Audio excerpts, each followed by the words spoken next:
They told me not to go. Not in words, but in looks. Tight-lipped stares, nervous glances, shifting eyes. The kind of silence that carries weight. I thought they were just being dramatic, superstitious. But now I know. Some truths are buried not to be forgotten, but to be feared.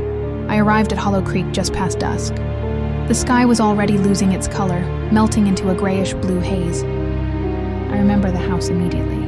It stood at the edge of a crooked forest, alone and leaning like it was listening. A Victorian relic, with a crooked spine and shuttered eyes. The key turned easily. Dust curled in the air like ash. The smell hit me. Mildew, mold, and something else. Coppery, thick.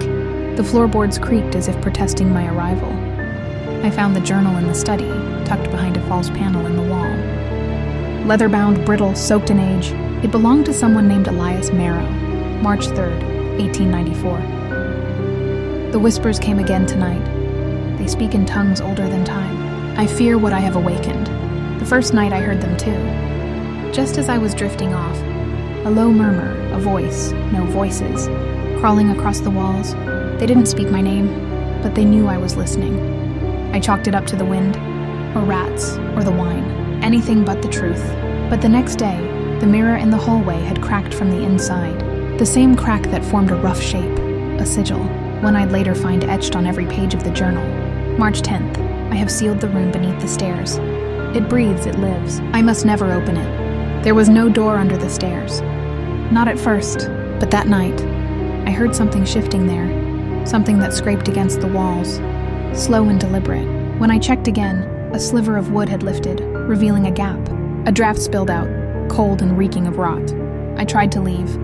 The road out of town curved endlessly, looping back again and again to the same dead tree, the same black crow, the same silence. I wasn't just lost. I was caught. March 18th, the blood is the key. Only those of the blood can pass. I began to suspect the truth.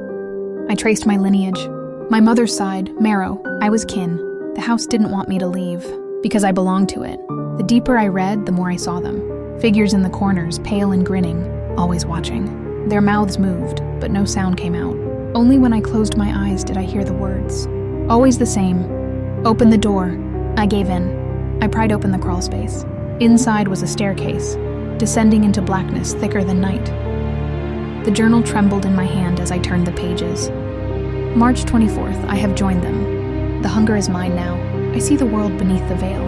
Below, the walls pulsed like flesh. The whispers became screams. My heart thudded, but not from fear, from recognition. I knew this place.